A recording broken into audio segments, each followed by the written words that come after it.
batiin ang ating mga kasama po dito sa church. No? Tayo pong umikot sa ating inuupuan, sa ating pinatatayuan para batiin ang ating mga kasama. Sabi nga po ni Pastor Aga, wala pong bayad ang upuan sa harapan. No? Kaya pwede po nating tuluin yung ating upuan po dito sa harapan. Okay, tayo po'y manalangin. Father God in heaven, maraming salamat Lord sa umagang ito, Panginoon. Muli, Panginoon, pinaganda mo ang panahon, Panginoon, upang kami magkasama-sama, Lord, para ikaw ay papurihan. Lord, ngayong umagang ito, Panginoon, linisin mo kami, Panginoon, ng inyong banal na dugo, Panginoon, upang sa ganoon ay karapat-dapat kami, Lord, na humarap sa iyo at magpuri.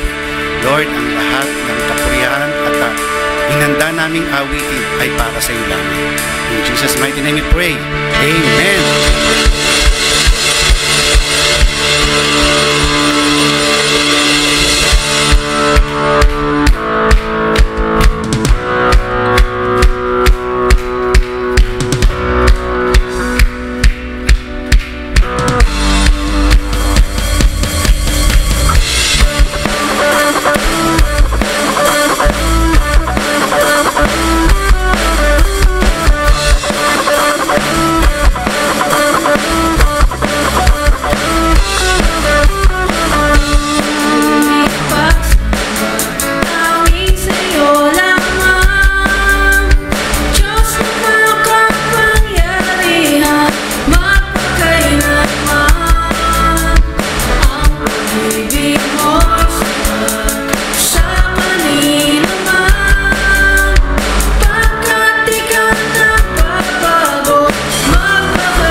aking pupurihin.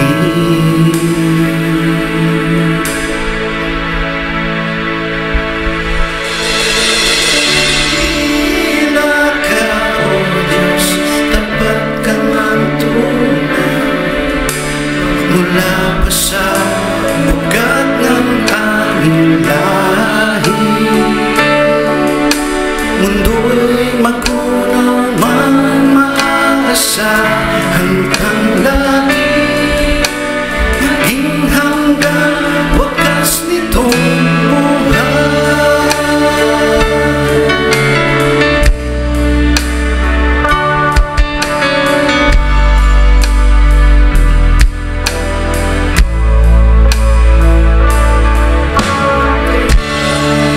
O Diyos, ika'y aking pupurihin, sa buong mundo'y aking awitin.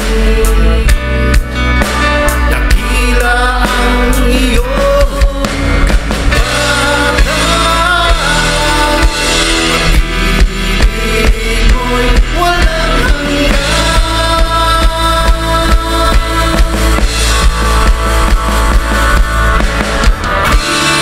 Tila ka, O Diyos, tapat ka ng tunay, magmula pa sa ugat ng aming lahi.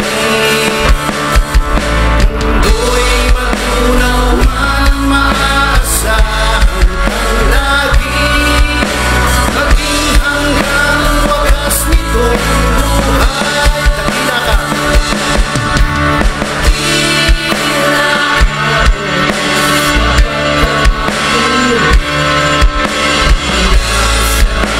Ugat ng aming lahi. Mundo'y magunaw man maaasahan kang lagi, maging hanggang wakas nitong buhay.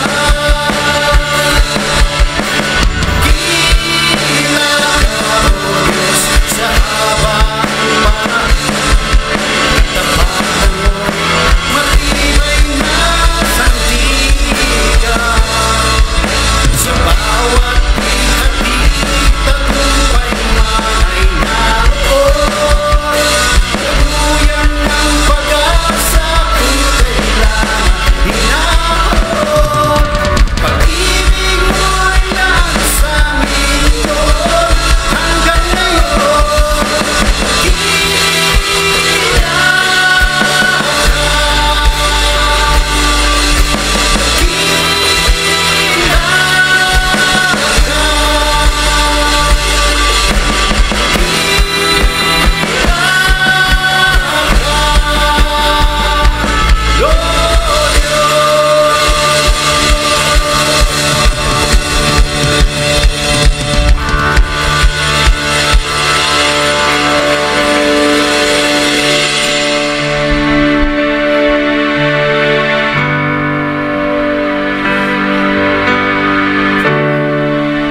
Church, marami sa atin dumadaan sa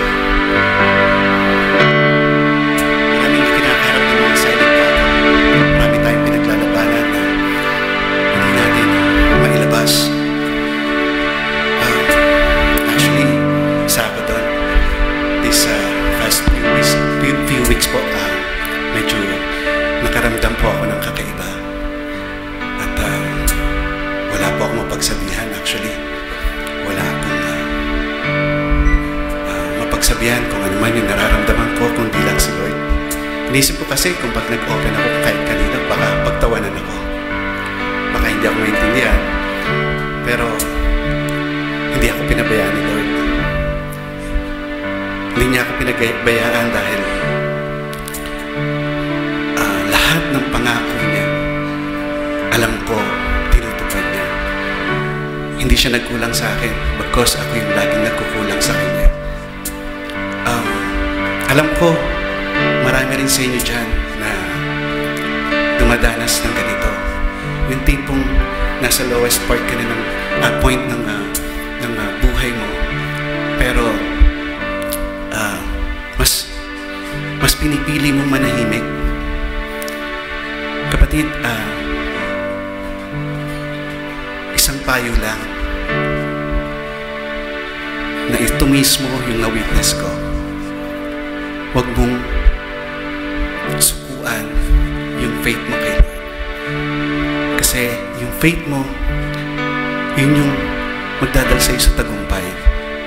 Yun yung ahon sa'yo sa iyong pagkadapat. Mga kapatid, lagi natin tatandaan na ang ating Panginoon ay hindi nagkulang sa atin. Kaya, as we sing this song po, damhin natin yung ibig sabihin po ng kanta. At alam ko po, lahat ng pinagdadaanan natin ngayon, mabibigat. Alam ko po, in Jesus' name, alam ko po, malalampasan natin lahat.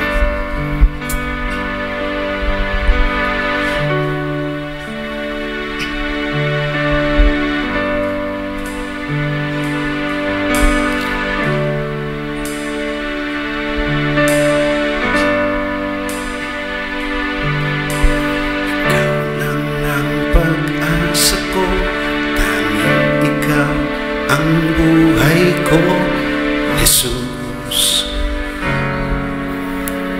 kahit ako'y nangangamba, basta't ikaw ang kasama, tana-tana.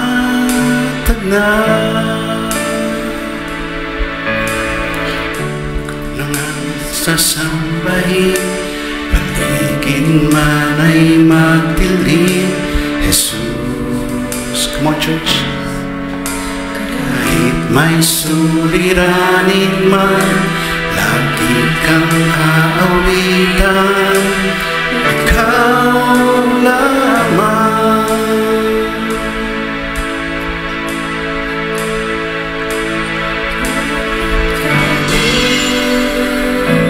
Di ka nagkulang. Come on, church. Biyaya mo sa akin laging laan, ang pag-ibig mo sa akin walang hanggan. Inibig mo ako noon pa man.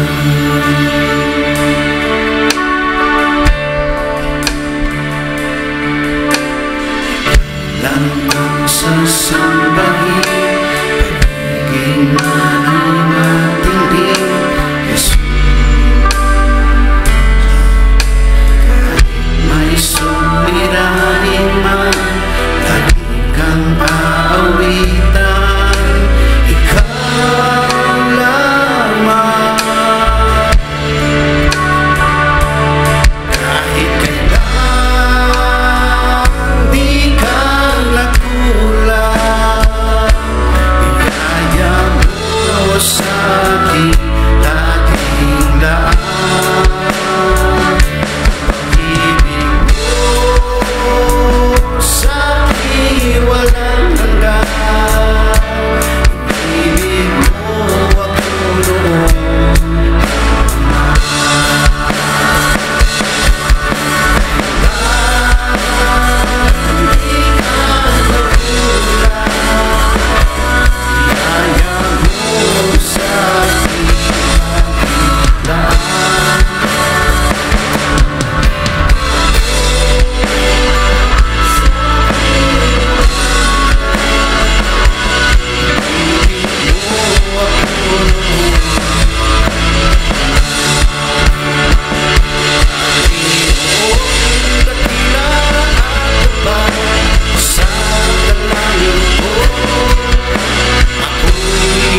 Yahweh, ay hindi nagmamaliw, kahabagan mo'y walang kapantay. Ito ay laging sariwa, bawat umaga katapatan mo'y napakadakila. Si Yahweh ay akid, sa Kanya ako magtitiwala.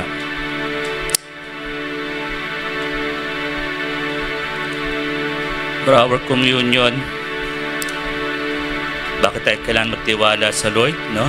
Sabi dito sa Unang Korinto, sapagkat ito ang itinuro na tinanggap ko mula sa Panginoon at binibigay ko naman sa inyo. Nung gabi sa pinagkanulo, ang Panginoong Yesus ay tumampot ng tinapay, nagpasalamat at pinagpiraso-piraso iyon at sinabi, ito ang aking katawan na inihandog para sa inyo. Gawin niyo ito bilang pag-alaala sa akin. Matapos maghapunan, dumampot din siya ng kopa at sinabi, ang kopang ito ang bagong tipan na pinagtitibay ng aking dugo. Tuwing iinumin niyo ito, gawin niyo bilang pag-alaala sa akin, sapagkat tuwing kakain kayo ng tinapay nito at iinom sa kopang ito, ay ipinahayag niyo ang kamatayan ng Panginoon hanggang sa kanyang muling pagparito. In Jewish tradition, yung kanilang o yung kanilang masa, may kinukuha silang isang parte o tsala kung tawagin. Isang parte ng masa, ito ay consecrated for God, reminding them yung kanyang provision sa kanila bilang kanilang Diyos mula sa pagkaalis sa dako ng Ehipto. And tsala means to pierce, tumagos. And historically, ito nga yung portion nandun na sineseparate and consecrated sa ating Panginoon. At ito ay binago sa pananaw ni Jesus. But the same principle, ito ay para alalahanin yung provision ng Diyos sa kanila. Pero ang sinabi niyo, ito yung aking katawan na pinaraso para sa inyo at alalahanin niyo ito sa tuwing kayo magkakatipon. The same thing with the wine. Wine symbolizes joy. In Jewish tradition, celebration during the Passover, it represents joy, blessing, and God's covenant to promise. But yun nga, si Kristo ang hinawakan niya yung kanyang wine na ito, yung sinabi niya, ito ang aking dugo. Na ito yung renewal of God's sacrificial work in Christ. Kaya nga po ginagawa natin itong ordinance na ito para mulit-muli, no? Ipakita, alalahanin ang pangako ng Diyos sa atin sa pamamagitan ni Kristo. Na nga siya ay namatay para sa atin at yung kanyang pagkamatay ay pag-alaala. Ito yung sacred participation natin to sa story of God's redemption. Need to live continually as faithful covenant people of God. So church, I invite you to come to take the bread and the cup.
drink from the cup.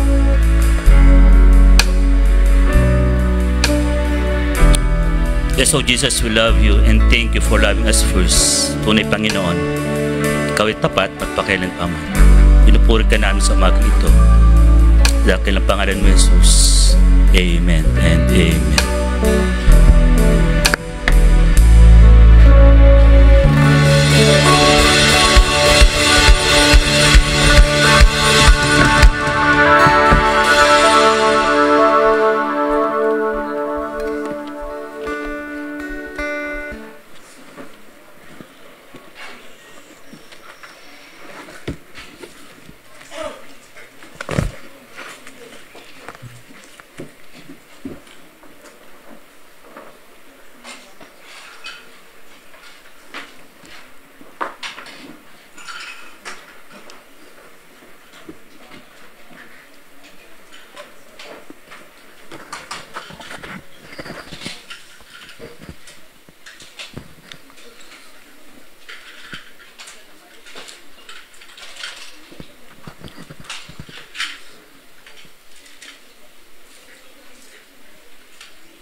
Napakaraming nangyari ng nakaraang linggo na hindi natin inaasahan.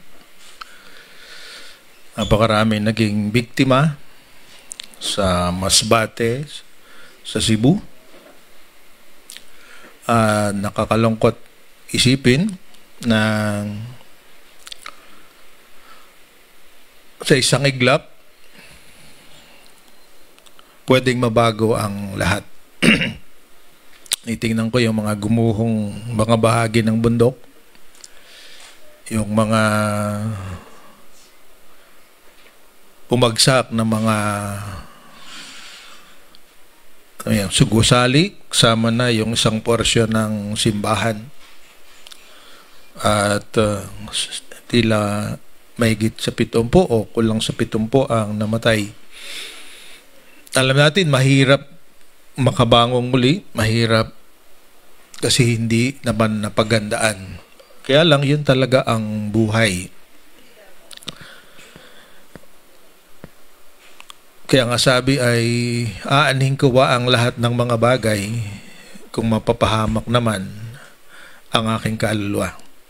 Sa isang devotion ngayong week ay yun na na-emphasize na napakaraming bagay sa mundo na ating pinagsisikapan o ating pinapangarap na matanggap o makamtan. Subalit isang katotohanan din na anumang naipon o nagawa natin o na accumulate na pagsama-sama, hindi natin dadalhin sa kinabukasan. Kasi hindi nagagamitin yun, di ba? Sabi, isang bagong langit, isang bagong lupa. Kaya ano yung dapat nating bigyan ng halaga, ng priority o bigyan ng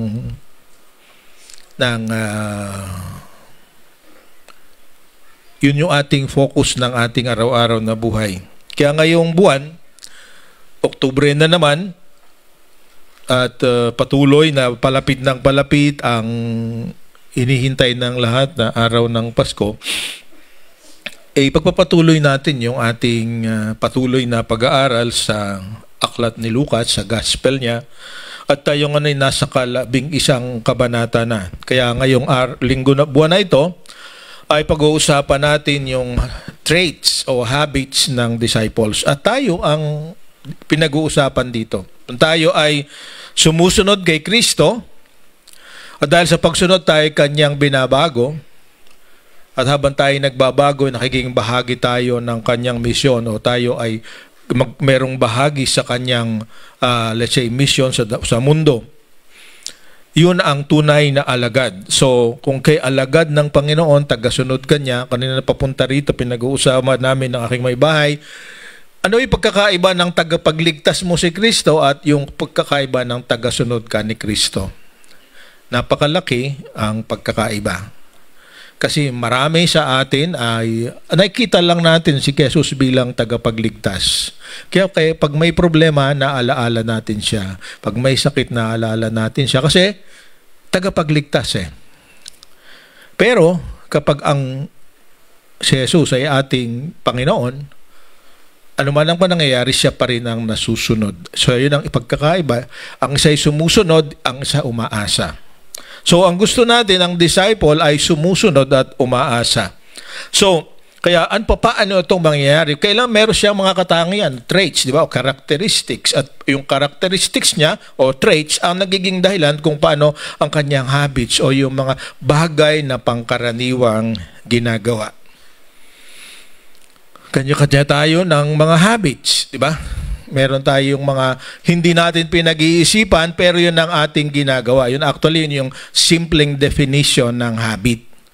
Out of a habit, natin kailangang pagplanuhan, hindi natin kailangang pag-isipan, pero yun yung gagawin natin. Kahit nga sa pagsasalita, meron tayong mga habits, di ba? At maaaring nung unang panahon, ang habit mo, lahat ng kwento mo, lahat ng nire-relate mo, nagsisimula sa mura. Di ba? Hindi mura, pagmumura pala. Di ba? Sino dito yung aamin na dati ay paborito mo yon? So, habang gumaganda ang kwento mo, lumalalim. Di ba? Hindi ko na sabihin, alam niyo naman di ba?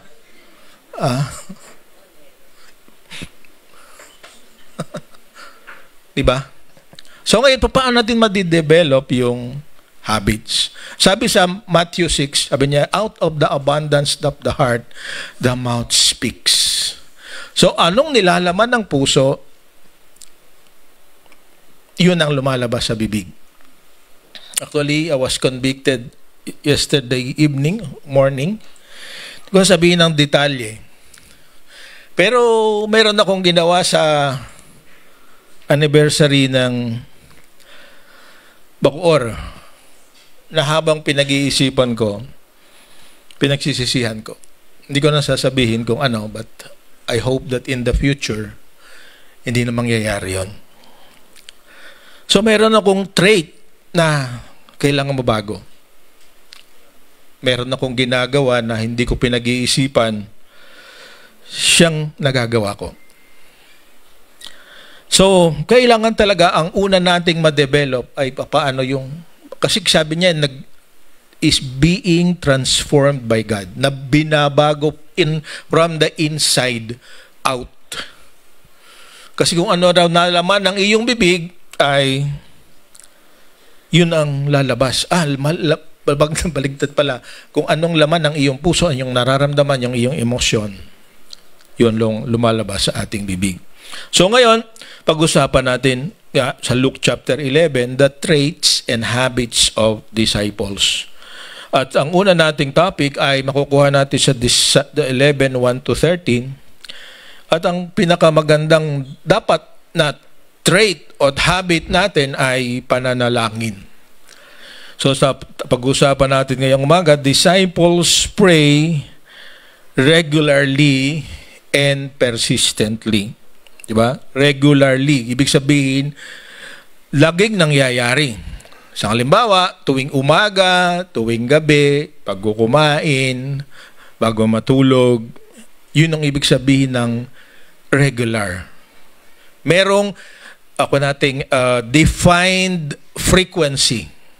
Yun ang ibig sabihin ng regular, katulad din ng mga seasons ng panahon, di ba? Yung ating bansa, sabi dalawa lang ang season, tag-ulan at tag-araw. Okay? So, dumadating yan regularly. Sa ibang bansa, 4. So, regularly. Ibig sabihin, predictable. Masasabi mong mangyayari. And then persistently, kasi yun nga, sa pananalangin, yung content mo, hanggat hindi mo nakukuha, yun ang ipapanalangin mo. Di ba? So naniniwala ako, meron kayong mga ipinagpe-pray na matagal ninyong hinihintay, pero hanggang ngayon, hindi pa dumadating. Ngayon yung anong pag-usapan natin, bakit kaya hindi dumadating? So, kung hindi dumadating, ang solusyon dyan, yung nakasulat. Trust God and ask boldly. Magtiwala ka sa Diyos at huwag kang mahiyang magsabi. Di ba? Hindi ito mura, no? Maging walang hiya ka sa pagsasabi sa Diyos. Hindi ko kayo minumura. merong pagitan. Kasi iyon yung ating content ng ating istorya ngayon. May isang kaibigan, mamaya babasahin natin. So, bago tayo manalangin, basahin muna natin ang ating kwento ngayong umaga. So, pakinggan niyo ako sa Pinoy version. Ganito ang pagkasulat sa Luke chapter 11, 1-13. Isang araw, nagpe-pray si Jesus sa isang lugar. Pagkatapos niya, lumapit ang isa sa mga disciples niya at sinabi, Lord, turuan niyo po kaming mag-pray. Kung paano tinuruan ni John ang mga disciples niya. Sinabi ni Jesus sa kanila, kung magpe-pray kayo, sabihin niyo, Ama, sambahin ang pangalan mo. Dumating ang kaharian mo. Bigyan mo kami ng pagkain sa araw-araw. Patawarin mo po kami sa aming mga kasalanan dahil pinapatawad po namin ang bawat nagkakasala sa amin. At huwag mong hayaang matukso kami. Yun ang prayer. Okay, so verse 5, ikukwento ni Jesus, mayroong mga paano ba yung persistence. Sabi niya, sinabi ni Jesus sa mga disciples niya, ipalagay nating lumapit kayo sa kaibigan nyo ng hating gabi. At sinabi niya, kaibigan, pahingi muna ng 3 tinapay. Dumating kasi ang isang kaibigan ko na galing pa sa malayo at wala akong maibigay sa kanya. Ganito naman ang sagot ng kaibigan mo na nasa loob na ng bahay. Huwag mo akong istorbohin. Nakalak na ang pinto at nakahiga na kami ng mga anak ko. Hindi ako makakabangon para bigyan ka ng kahit ano. Sinasabi ko sa inyo, di siya babangon para bigyan ng tinapay dahil sa kaibigan kanya. Pero babangon siya at ibibigay ang lahat ng kailangan mo kasi di ka nahihiyang mangulit. Di ka nahihiyang walang hingit mangulit. Kaya sinasabi ko sa inyo, humingi kayo at tatanggap kayo, maghanap kayo at makakahanap kayo, kumatok kayo at pagbubuksan kayo, kasi makakatanggap ang bawat tumihingi, makakahanap ang bawat naghahanap, at pagbubuksan ang bawat kumakatok. Mga tatay, sino ba sa inyo ang magbibigay ng ahas pag humingi ang anak sa inyo ng isda? Sino ba sa inyo ang magbibigay ng scorpion kapag humihingi siya ng itlog? Kung kayo nga na masasama, marunong magbigay ng mabubuting bagay sa inyong mga anak, paano na kaya ang tatay nyo na nasa langit na handang magbigay ng Holy Spirit sa kanilang sinumang humihingi? Pagpalain pagkabasa ng kanyang salita. Tayo manalangin. Panginoong Hesus, nawa ang lalabas aming mga labi ay galing sa inyo. Ipahayag niyo sa amin upang maging daan, upang kami ay maging mabuting alagad ninyo at yung mga habit at mga katangian ng isang alagad nyo ay mapapunta sa amin. Alam namin binabago nyo kami at patuloy kaming babaguhin at naway ang habit at ang kaugalian na manalangin ay ma-develop sa bawat isa sa amin. Ito po ang aming dalangin sa pangalan ni Jesus. Amen. So, trust God and ask boldly. Magtiwala. Kasi ang unang katangian ng isang alagad ng Panginoon na sumusunod sa Kanya, meron siyang pagnanais manalangin. Alam ko marami siyang ibang gustong gawin, pero ang tunay na alagad ng Panginoon ay ang unang binibigyan ng halaga ay kausapin ang Panginoon. So makita natin dito sa istorya, sabi nakikita nila si Jesus. Kasi si Jesus, kung babasahin natin ang kanyang habit, sabi maaga pa tuwing umaga, ihiwalay na siya sa kanyang mga alagad, pupunta sa isang lugar na malayo sa kanila at kakausapin ang kanyang ama na nasa langit. Yun ang kanyang habit, first thing in the morning. At bago siya magpahinga rin sa gabi, di ba kung mababasahan natin, bago niya pinili yung 12 alagad, nung buong magdamag, nanalangin din siya. Yun napansin nito ng mga alagad, kaya isa sa kanila, sabi niya, one of the disciples said to him, pwede bang turuan mo kaming manalangin? Kasi ang kanilang kasanayan sa pananalangin ay yung mga panalangin na katulad ng ibang panalangin natin ngayon, binabasa. Kaya nga sabi nila, saying a prayer. Kasi kalimutan siguro sa atin nagising sabi natin sa dating relihiyon natin, meron tayong mga prayers na binabasa na ginawa ng iba, laman ng puso ng iba. Wala namang masama. Kaya lang nakita nila, iba ang Panginoong Hesus. Bagamat may itinuro siya, ang tinuro niya dito ay hindi yung mismong sasabihin mo, kundi ang tinuro niya ay balangkas o pattern ng pananalangin. Kasi yun talaga. Kasi kahit yung mga Pariseo, mga Saduceo, kahit hanggang ngayon meron silang book of prayers. Hindi ko matandaan kung Mishnah or something like that.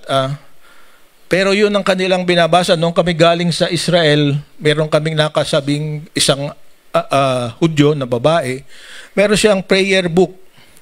At almost every hour, bubuksan niya yon habang kami naglalakbay from Israel to Thailand. Katabi namin siya ay nagpe-pray. Pero ginagawa niya, binabasa niya yung panalangin ng iba. So ito yung napansin nila sa ating Panginoon. Kasi kung tingnan din natin, yung panalangin niya ay applicable sa pangyayari na mangyayari sa kanya.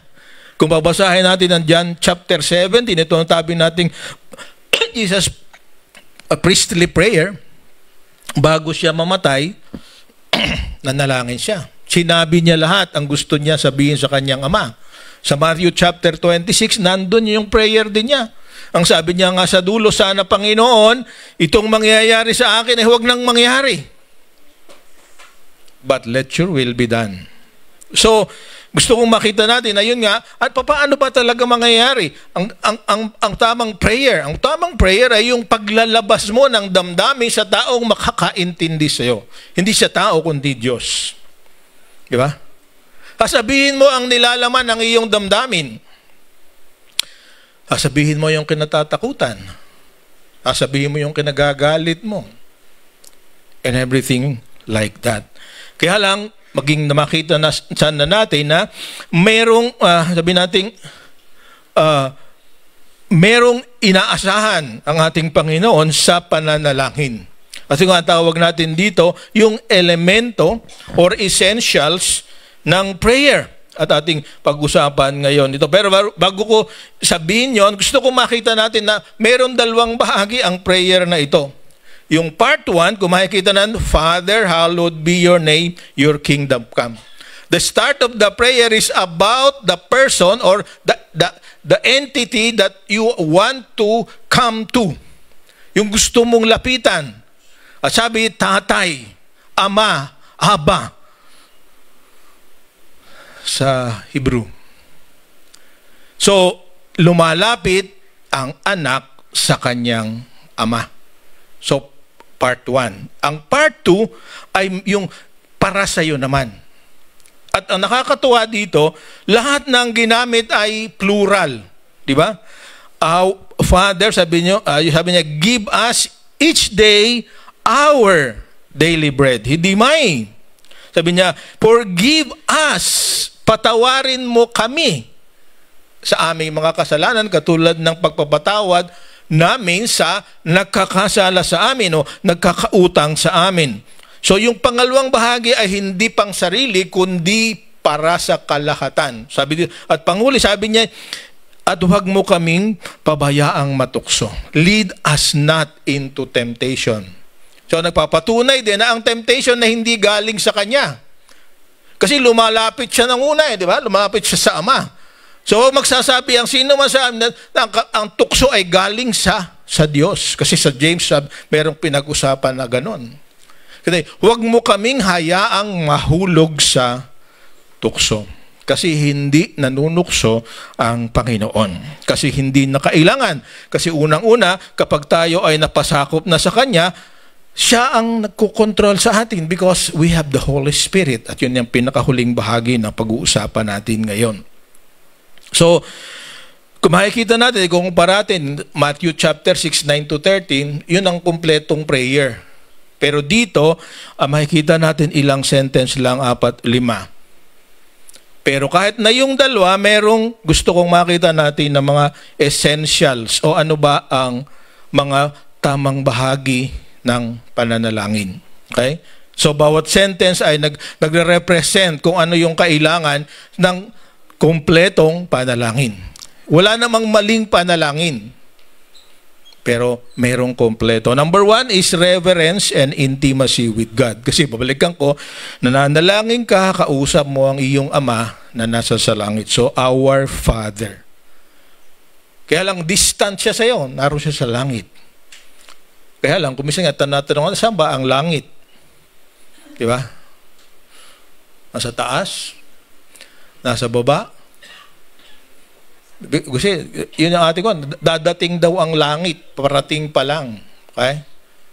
Pero ang totoo, wherever God's presence is, it is heaven.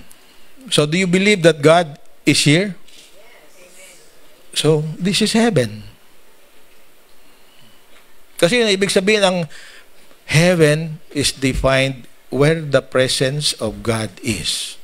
Kaya ang tanong, sa bahay niyo ba presensya naroon ba ang Diyos?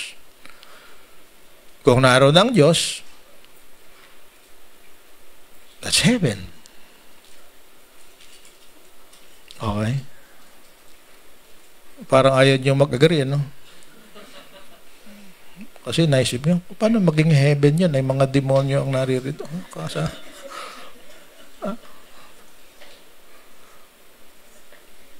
Tandaan natin, kahit sa heaven, pumupunta pa minsan-minsan si Satanas. Pinag-usapan natin ng mahaba-haba yun noong nakaraang mga buwan, di ba? So, heaven is where God is. But heaven is the kingdom of God. Di ba? Sabi doon sa pangalawang sentence, sabi niya ay dito sa Tagalog, sabi niya ay dumating sana ang kaharian mo. Yung una, hallowed be thy name. Ibig sabihin, maging banal. Totoo yung banal ang pangalan. So, submission to God's agenda. Heaven is a place where all the people submit to God's agenda. Ano ba yung agenda ng ating Panginoon? Agenda ng ating Panginoon, yung ating pinag-aaralan, maligtas ang lahat. That's His agenda. Ayaw niya na merong isa, kaibigan mo, kamag-anak mo, anak mo, biyenan mo, or whoever kasama mo sa opisina na mapahamak. So kung idadalangin natin na tayo ay maging bahagi ng kanyang kaharian, ang our agenda ay yung hindi pa nakakaunawa ng katotohanan ay makakita ng katotohanan sa pamamagitan ng bawat isa sa atin. That's submission to God's agenda. Pangatlo na bahagi ng prayer, sabi, give us this day our daily bread. So, full boldness in requesting to feel a need. Diba? Yung pangangailangan mo, araw-araw may pangangailangan ka, at ang unang pangangailangan mo ay pagkain ng katawan, pero meron ding pagkain ng kaluluwa. Our daily bread. Hindi weekly bread, monthly bread, ibig sabihin sustenance, di ba?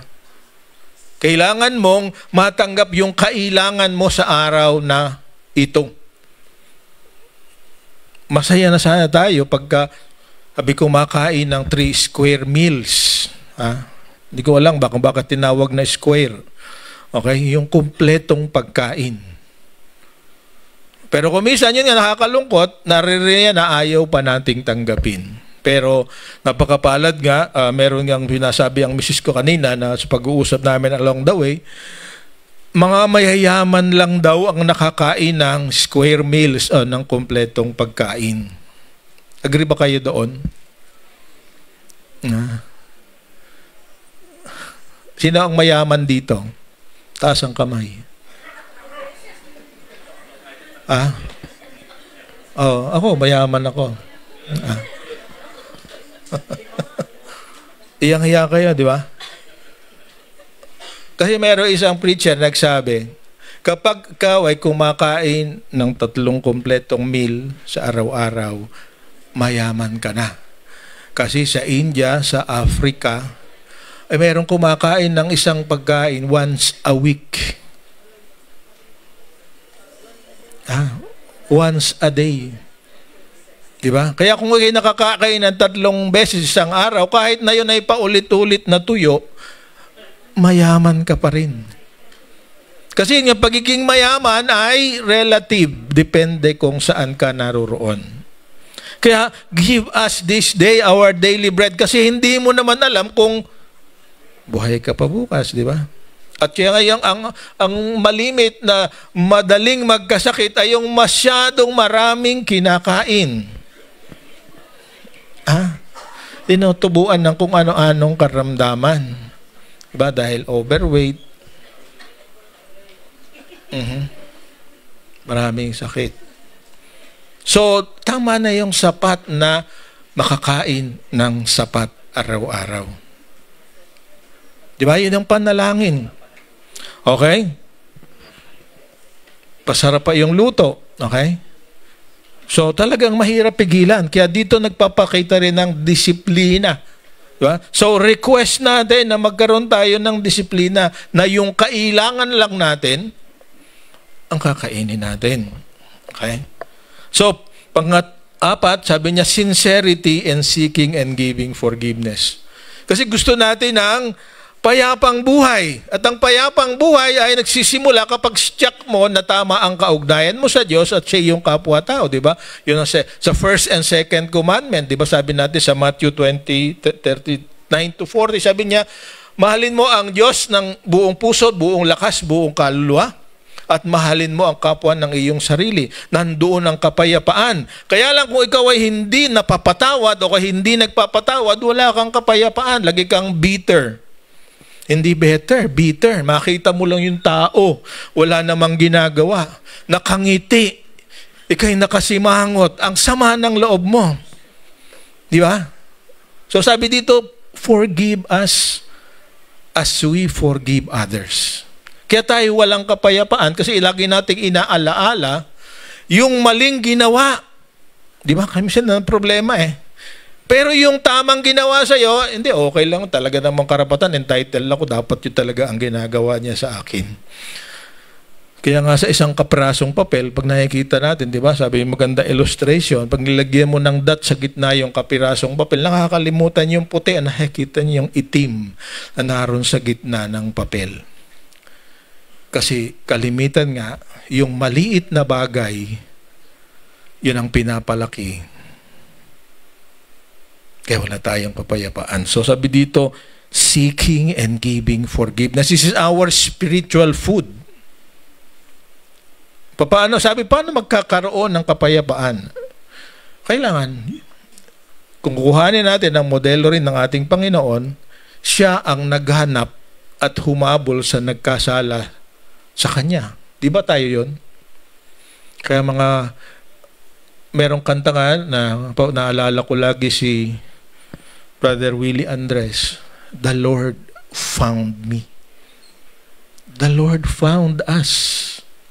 Natagpuan tayo ng Panginoon. Kaya tayo ngayon ay naririto at tayo may matibay na pag-asa na pagbalik niya kahit kailan pa yon, kahit may lindol, kahit may bagyo, sa Kanya tayo babalik. Meron tayong kapayapaan dahil napatawad na tayo. Then expression of need for protection against the evil one. Sa Sunday na natin ito palalawakin. Yun ang topic natin next Sunday. Kasi talagang tayo ay mabubuhay simulan ng tayo ay maging Kristiyano. At pumanig o nagpasakop kay Kristo, tayo'y meron ng problema. Hindi mawawala yan hanggang last day natin. So, pag-usapan natin sa Sunday. So, don't be absent and come early. Okay? Maasahan ko ba kayo? So, yan ang essentials ng pananalangin. Okay? Na kailangan natin kasama siya sa lahat ng pagkakataon. So, ngayon, ano ba ang nangyayari kapag ikaw ay nananalangin? Hindi lahat ng panalangin ay madaling sagutin ng Panginoon. Diba? Kaya yung mga tunay na alagad ng Panginoon, nagiging masigasig, patuloy na nagiging masigasig sa paghiling. So kaya niya, disciples persevere in prayer. Hindi sila nagsasawang paulit-ulit na sabihin sa Panginoon. Para yung mga bata na pinangakuan ng kanilang mga anak, di ba? Mga nanay, di ba? Lalo na pag maliliit pa. Meron ngayon, nagbibilang na kung ilang araw pa bago Pasko. Tama? O bago birthday mo. Okay? So, may birthday noong isang araw, di ba? So, highihintay ka. At sinasabi mo, ipinapaalala mo. At yun din ang gusto ng ating Panginoon. Na ipapaalala mo sa Kanya, although alam na niya ang gagawin niya at siguradong tama ang sagot niya, which is the last part of our conversation today. Gusto niyang ma-acknowledge. Ito'y para sa iyo, para matandaan mo. Hindi para sa Kanya. Actually, alam naman kung anong kailangan mo pero sinasabi mo kasi pag hindi mo sinabi, hindi ka pwedeng magpasalamat. Di ba? Mas madaling magpasalamat kapag sinabi mo kompleto. Kulay pula. Di ba? Ito ang brand. Ano yung mga desalye na sinasabi? Dadating sa ganitong oras. Pag nangyari, di ba mas masaya ka? Amen? Pero pag sinabing kahit ano, di ka na napapatulong magpasalamat kasi baka naman hindi sa'yo. Pero pagka sinabi mo, kulay blue ang damit, naka-Nike ng sapatos, una, si Jethro yun, sigurado. Alam mo na dumating siya. So we have to persevere. Magtiyaga sa pananalangin. At ito nga yung naririto. Dahil sa tiyaga mo, dito meron siya nag-illustrate ng kwento. At yung kwento nito, tatlong magkakaibigan, di ba? Yung friend A, naglalakbay. Yung friend B, tinuluyan noong naglalakbay. Yung friend C, kapitbahay, na paborito noong friend B. Di ba? Yan yung istorya na yan, di ba? Naglalakbay sa kanila, walang hotel pa noon, walang mga inn. So, naglalakbay siya, humanap siya ng kaibigan at kahit na sinong bahay doon ng mga Hudyo, pag may kumatok na stranger, ang kanilang inaasahan, lalo na kapag ito'y Hudyo, patutuloyin mo. Yan ang kanilang kultura. Kasi hindi nila pwedeng pabayaang nakakalat doon sa labas. Ay nagkataon, itong nakatukan, itong naglalakbay, ay walang-wala noon. Naubos yung kaniyang tinapay. Kaya pumunta siya sa kapitbahay, very specific, bigyan mo ako ng 3 loaves of bread, di ba? Pero dahil natutulog na nga ito, at ang mga bahay nga noon, sabi ni Pastor Arnold, din na-specify niya, maliliit. Nakita ko nga ito doon sa may bahay ni Peter na kung saan tinutuluyan din ni Jesus doon sa may simbahan ngayon. Napakalaliit. Barang siguro wala pang... Maliliit din ang tao noon, ang isang kwarto ay maaaring less than 10 square meters. At sila lahat ay natutulog doon. Ang kalimitan sa bahay ay isang kwarto lang. Kaya kung may kakatok, magigising lahat. Kaya sabi noong kaibigan, friend C, sabi niya, natutulog na kami, huwag kang makulit. Buha ka na lang ng ibang paraan. Pero ayaw tumigil dahil siya lang ang kaya niyang ibuli. Yung kaibigan niyang best friend niya. So ang sabi dito, mapipilitan na ibigay yung gusto. Pero ang sabi niya, ang Panginoong Yesus ay hindi ganun. Okay? Pero inaasahan pa rin niya na maging persistent ka. Kasi ganito, di ba? Habang ikaw ay merong mga bagay na dumadating sa isip mo na kumisa yun ang talagang kailangan mo. Na habang pinag-iisipan mo at paulit-ulit na pinag-iisipan, later on, marirealize mo na hindi yun pala ang kailangan mo. So, babaguhin mo na yung prayer. So, yung persistence is not for him kasi alam na niya kung anong kailangan mo.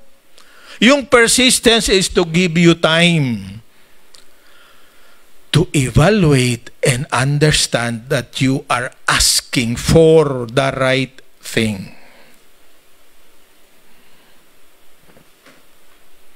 Alam niyo ba na hindi lahat ng natatanggap mo'y kinatutuwa ng iba?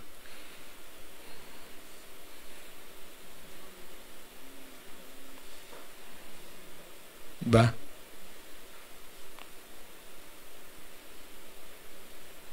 Naisip mo na ba yan? Tulad ng ating mga natuklasan, di ba? Sabi, the sky is the limit. Di ba? Di ba? Sa tingin niyo ba natutuwa yung nasa paligid nila? Pero kung minsan ganun ang ating panalangin. Ang isa pang masakit ko minsan, kaya ka humihingi ay dahil meron siya. Do you think that's honorable? Kaya kung minsan tayo natutukso, kasi kaya ang dahilan natin, kailangan ko yun dahil meron siya.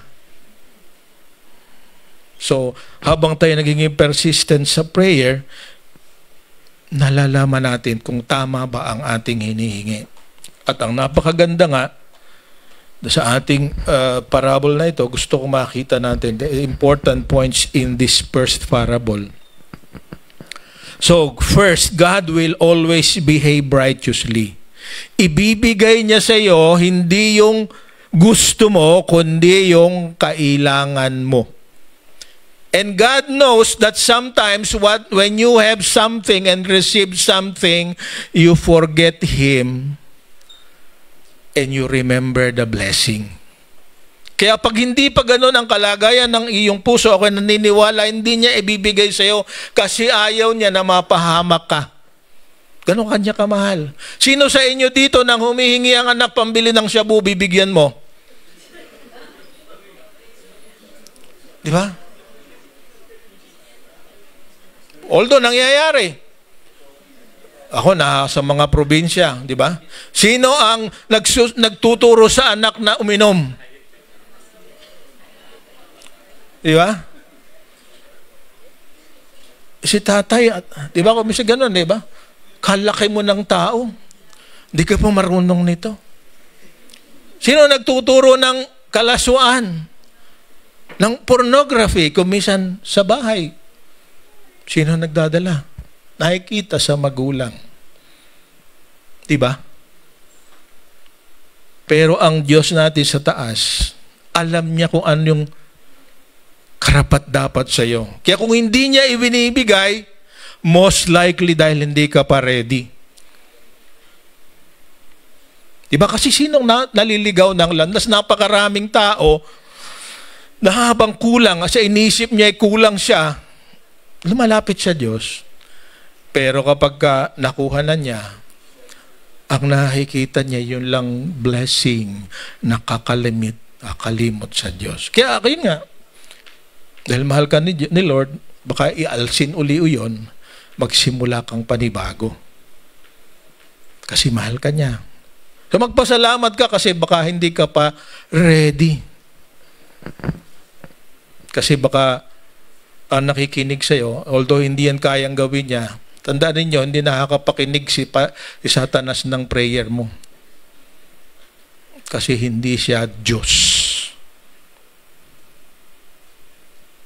Okay? So, persistence, God will always behave righteously. He will only give what is good for you. Pangalawa, when you are doing good with God, what God considers good, we can come to Him boldly and persistently. Kaya yung parang dalawa ay parallel, di ba?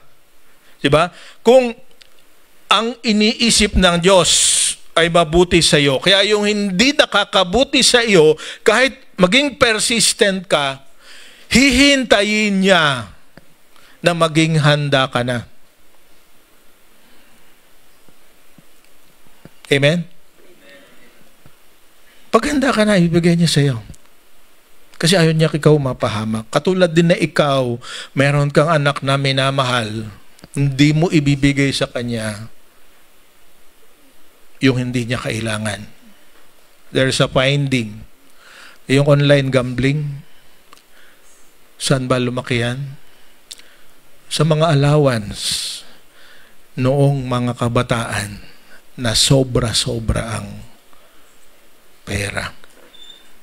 Kasi meron talaga nagsisikap. Sabi niya, ako nalulungkot talaga pag nababalitaan ko yun. Pupunta sa ibang bansa, bakala pinupulot ang pera sa ibang bansa. Pagdating dito, hanggang apo umaasa sa lola. Na nasa ibang bansa. Malapit nang mamatay yung matanda, nakatangka pa rin yung apo. Lola, wala kaming tuition. Lola, wala kaming kakainin. Pero pag nabigyan, saan dinadala? Kaya hindi tayo katulad ng Diyos, makapapredict natin. Kaya, mga parents, be wise. Ako, hindi man sa pagyayabang. Hanggang high school, hindi marunong magbilang ng sukli yung pangalakong anak-anak eh. Kasi hindi namin binibigyan ng pera. Sa kantin, mag-order ka, sa Sabado, sa Friday, babayaran ni Mami. Sa ICA. But, kasi hindi pa siya ready. So, pagka mabuti ang hinihingi natin, maasahan natin ibibigay. If boldness moved an unrighteous man to do what is right, how much more can we rely on God to support our goals? Gusto lang niya maging matapang ka. Huwag kang mahiyang magsabi. Okay, so yun ang sinasabi dito sa pangalawang talinghaga. So, anong dapat natin gawin? So, kung yan ang attitude o response ng Panginoon, sabi dito sa next verses, sabi niya, I tell you, ask and it will be given to you, seek and you will find, knock and it will be open to you. For everyone who asks receives, and one who seeks finds, and one who knocks, it will be open. So makikita natin dito yung papaano ba mangyayari talaga rin yung pinapanalangin mo. So, ang sinasabi ng ating Panginoon, meron kang gagawin at meron siyang bahagi. Polo, hindi ko sinasabi na sa tao ang gawa, nasa Diyos ang awa, hindi po yung wala sa Bible yun. Ba? So, our tasks and God's response. Kung naniniwala ka na mabuti para sa iyo at ayon sa kalooban ng Diyos ang hinihingi mo, sabihin mo sa Ama. Diba? Ask. Diba? Sabi niya, if then sentences, ganyan, nakasulat yan. If you will ask the Father, then your request will be given to you. If you will seek the Father's will, which is very important, then you will find it. If you will knock, then the Father will open the door to your request. So, sino yung, sabi nating, hindi tayo dapat maging passive sa pananalangin, maging active. Pag naniniwala ka ng isang bagay ay mangyayari, prepare for it. Diba? Pag hindi ka handa, naroon na, hindi po makikita. Diba? Do you believe that? Kumisan nandyan na eh. Iba lang kulay, ibang pamamaraan. Pero hindi mo makikita dahil hindi mo naman binubuksan ang iyong mga mata. Maraming opportunities, di ba? Sabi nga, opportunities are difficulties. Di ba? Yung mga problema, yun ang pagkakataon para malaman mo na totoo ang Diyos. Dahil kapag nakalis ka doon sa problema, di alam mo talagang may ginawa siya. At kuminsan nga, yung kawalan ng opportunity is because we're not doing anything. Naghihintay lang tayo. Sabi dito, ask, seek, knock. Pag pinaghihosang-masama uli yun, napakadaling tandaan. Diba? A-S-K. Ask, seek, knock. Pag hiningi mo, hanapin mo, kumatok ka, makikita mo. Okay? So, ngayon, paano? So, the disciples trust that God will hear, will answer their prayer. Hindi lang heard, because naririnig naman na talaga, may tugon. So, there is another parable. Okay? Na nagpapatibay na ang ibibigay sa iyo ng Diyos ay yung nararapat at makakabuti sa iyo. Kasi sabi dito, yung tatay daw, sabi niya, what father among you, if his son asks for a fish, will instead of a fish, give him a serpent, isang ahas. Baka igat. Okay? Or if he asks for an egg, will him a scorpion. Okay? Hindi ko alam kung Tagalog sa scorpion. Kaya nga sabi niya, if you then who are evil, kayo na masama, sakit ito, di ba? Know how to give good gifts to your children, how much more will the Heavenly Father give you the Holy Spirit to ask Him? Bigyan natin ng pansin yung last sentence. How much more will the Heavenly Father give the Holy Spirit to those who ask Him? Why do we need the Holy Spirit? Sabi sa, buksan natin sa Romans 8:26. Kasi yung nga kung bakit kumisan tayo, hindi hindi nakakapanalangin. Baka siguro hindi natin nare-recognize ang work ng Holy Spirit. Sabi dito sa Romans 8 verse 26. Basahin natin sa Pinoy version. Ganito din tayo tinutulungan ng Espiritu. Kasi mahina tayo. Hindi natin alam kung paano tayo magpe-pray. Kaya ang Espiritu mismo ang nagpe-pray sa Diyos para sa atin. Sa mga daing na hindi kayang i-express ng mga salita ng tao. So if we have problems, actually marami sa atin talagang problema, inaamin ko, kung may problema ko rin itong pagpe-pray. Okay? Sabi, the Holy Spirit Himself will teach you how to pray and what you need to pray for. Kaya sabi ni Jesus, hilingin mo na ibigay ang Holy Spirit sa iyo. But the Holy Spirit is holy. At hindi siya pwedeng sama sa iyong katawan kung hindi ka pinaging banal ng ating Panginoon. So you have to surrender first or that you will receive the Holy Spirit. Diba? So, ito ang magandang pangako ng Panginoon. We are all capable to pray. And the first evidence na talagang tayo'y tagasunod ng Panginoon ay ang ating kakayanan na manalangin at ang habit ng pananalangin. Sabi niya, true disciples are recognized by how they abide in the Lord. Whatever they achieve are results of persistent prayers and bold requests to the Father, who promised to give whatever they request in the name of Jesus. So sabi rin sa John chapter 15 verse 16. Ito yung pangako sa atin ng Panginoon. Sabi the verse 16, hindi niyo ako pinili, ako mismo ang pumili at nagpadala sa inyo para mamunga. Ito ang klase ng bunga na nagtatagal at ibibigay ng Ama ang lahat ng hihiling nyo sa pangalan ko. Diba? Sa pangalan ni Jesus. Diba? Kaya limited ang closing prayer natin ay in Jesus' name. Kasi yun ang sinabi niya. But you cannot utter the name of Jesus when you do not have the Holy Spirit in you. So today, simple lang ang gusto kong ipaalala sa atin. Ba't nawala yun?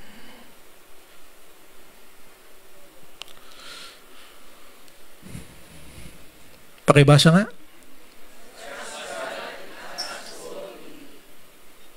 Kung meron man tayo tandaan yan, magtiwala ka sa Diyos, huwag kang mahiya, maging matapang ka. So ang tanong sa bawat isa sa atin bago tayo magtapos, ano ba yung laman ng panalangin mo?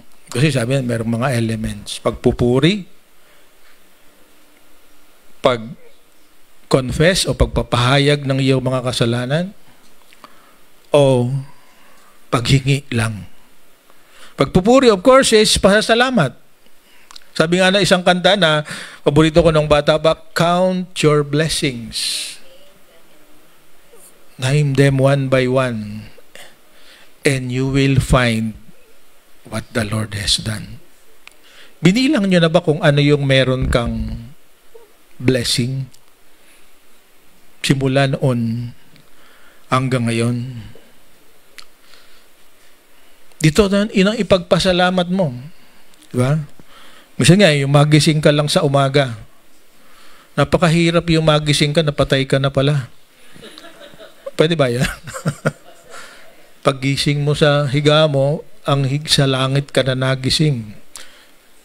Okay, hindi ko alam kung nalalaman yan. Malalaman ko rin yan pag namatay na ako. But, yung bagong umaga, bagong araw, na ibibigay sa iyo ng Diyos, kahit punong-puno ng problema na ina-anticipate mo na. Kasi pag ina-anticipate mo na, ang totoo, handa ka. Pero yung napakahirap, yung katulad ng lindol na hindi ka naman handa. Diba? Buti yung bagyo, may notice pa, diba? May warning, 1, 2, 3, 4, 5. Ang bagyo, 6.9 na malalaman mo lang pag nakikita mo yung tawag doon yung tulay. Sabi doon sa kwan, in Jesus' name, di ba? In Jesus' name, in Jesus' name. Ang tanong, yung bang prayer mo, inihintay mo muna lumindol? Ha? Sana hindi. Di ba? So, let's pray. Manalangin tayo talaga regularly. At kung merong area ng prayer na kailangan na lumalim, tell the Lord.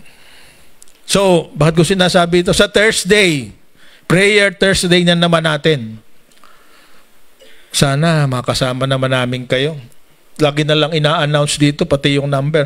Baka naman pwedeng picturean ninyo at sa Thursday makasama. Sa Thursday, prayer muli tayo.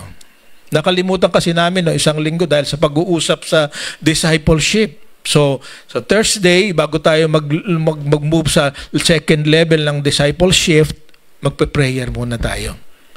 So, mamaya pag-announce dito, kung pwede, kuhanan nyo ng picture. At mag-send ka ng prayer request sa ating prayer leader, si Pastora Tita. Ang niyang number, 0917-547-1456. Ang kanyang messenger, Tita Rodis. Ang kanyang email, tita.rodis@gmail.com. Okay? Sinabi ko na lahat. Mrs. Rodis yan, asawa ko. So, padala niya yung prayer. Kasi, yun nga, di ba, nasasabi ito sa prayer, it's for you. It's for us, hindi lang sa sarili natin. We want to pray for you. Kung naguguluhan kayo, we want to pray for you. This is the habit of disciples. This is the trait of a disciple. So, huwag tayong mangamba. So, sa tingin ko, ito paulit-ulit talaga natin. Sa lahat ng mga topics, sabi natin, napakarami ng beses ko nang narinig. Kuminsan nga, hirap na hirap ako doon sa mga, pagkaya magpe-pray, magsesend, gagawa ng message tungkol sa very familiar na mga bagay. Nahihirapan talaga ako. Lalo na dito sa prayer.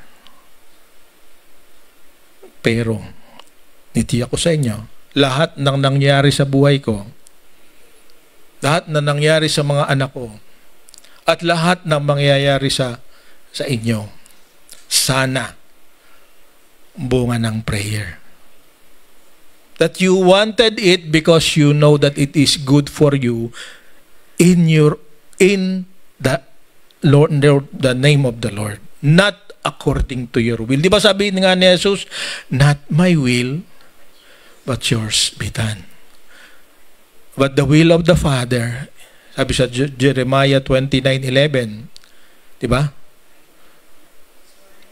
Anong sabi doon? Si Ate Roda, recite. For I know the plans I have for you.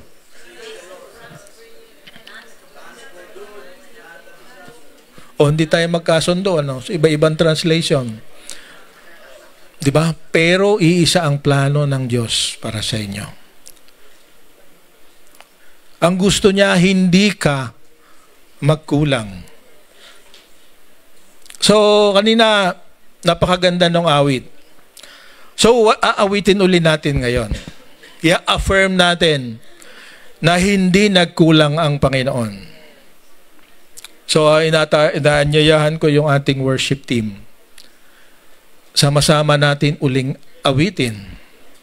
At dahil hindi siya nagkukulang, bibigay na rin natin yung bahagi ng pagpapala niya na kanya. So, while we sing the song, hindi ka nagkulang, kung na-prepare mo na yung iyong offering at yung tithes, dali natin dito at ating ibalik sa Panginoon bago tayo final mag-pray. Napakabuti ng Panginoon kasi lahat ng kulang mo, siya ang magpupuno. Okay? Yung wala sa iyo na nararapat sa iyo, ibibigay niya. Pero higit niyang pinagkakatiwalaan ng mas marami yung pwedeng pagkatiwalaan na hindi pinananakawan o pinapakialaman yung bahagi na Diyos ang may-ari. So habang tayo umaawit, pwede kayong tumayo and you give the offering na dinala nyo. Alam ko, pinag-prepare niyo, at kung nahihiya ka ngayon dahil hindi yan ang tama, pwede mo pang baguhin. Dahil alam mo, mas higit pa niyang luluguran dahil you are honest, that you are trustworthy, na anumang bahagi ng kinikita mo galing sa Kanya, at dahil galing sa Kanya, gusto mo siyang i-honor at ibalik na masaya yung bahagi na gusto mo ibalik sa Kanya. Tandaan mo, lahat ng meron ka, Kanya yan. Pero kung gusto mong dumami ang magiging ipagkatiwala niya sa inyo, let Him find that you are faithful. Sige po. Hindi ako aawit, pero pakinggan natin ang awit dahil hindi nagkukulang ang Panginoon. Lahat ng kailangan mo nasa iyo ngayon. Gamitin mo yan ng tama. Lalo na kung pinanalangin mo yan at naririto ngayon, show your appreciation dahil natanggap mo yung hinihiling mo. Pwede natin come out.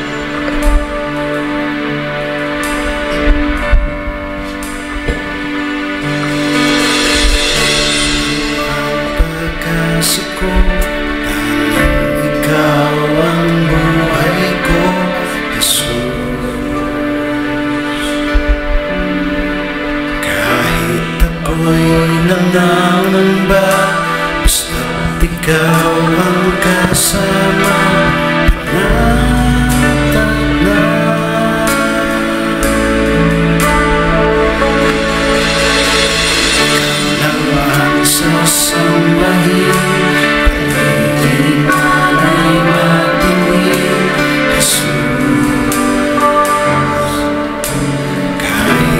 Suliranin man, lagi kang awitan, ikaw lamang. Kahit kailan, di ka nagkulang, biyaya mo sa akin laging lahat.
Pag-ibig mo sa akin walang hanggan, inibig mo ako noon pa man.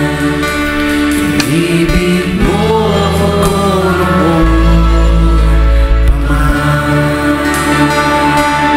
Kawa namin nasa langit. Maraming salamat. Kahit bago pa kami sinilang, mayroon ka ng plano para sa amin. At kahit kami nagkasala, napalayo sa iyo, ngayon nasa piling mo na kami.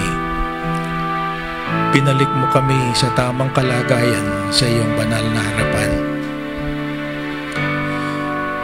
Salamat na ang kaharian mo ay naririto na. Salamat na kahit kami nagkakasala, at kung minsan hindi namin napapatawad ang mga nagkakasala sa amin, patuloy mo kaming binibigyan ng pagkakataon para mabago at baguhin ninyo. Aking dalangin, Panginoon, dagdagan mo ang pagpapala ng lahat para sila ay maging channel, daluyan ng pagpapala para sa iba.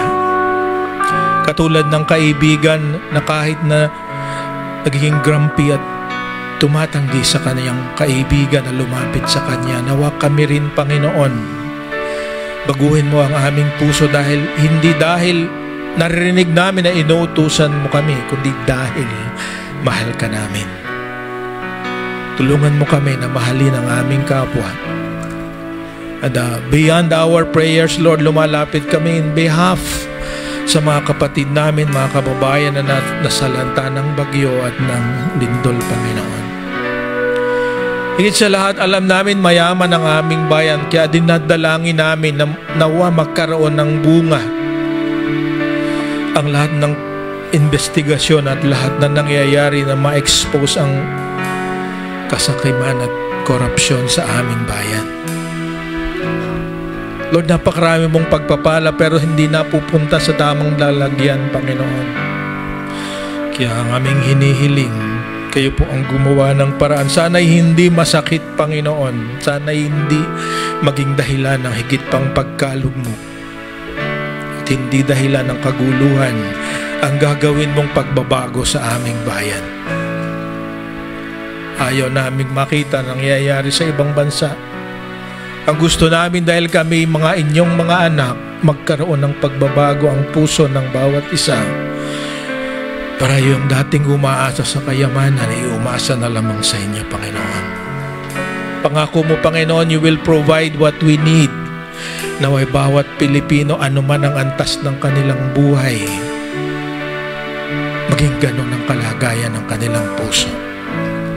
Na kung sa araw-araw mayroon kaming maayos na tirahan na pagkain na sapat, kami ay sapat na upang maging magpasalamat at higit sa lahat kung mayroong iba pang nangangailangan, kahit yung kailangan din namin, maging willing kami na ibahagi sa iba. Salamat po sa gagawin ninyo. Higit sa lahat, napakaraming tukso sa aming kapaligiran. Nawa, Panginoon, ay patibayin mo ang aming dibdib at ang aming kaisipan upang hindi kami mainggit na kung minsan ay merong tila hiwala sa iyo ay nagiging maayos at mas maganda pa ang buhay. Lord, alam namin we are accountable. Kaya ngayon, Panginoon, huwag sana kaming magkulang sa paalaala ninyo. Huwag sana kaming magkulang sa aming pagsunod. At higit sa lahat, huwag kaming magkulang sa pagiging mapagpasalamat kung anuman ang meron kami. Ito po ang aming dalangin sa pangalan ni Jesus. Lahat magsabi ng Amen and Amen.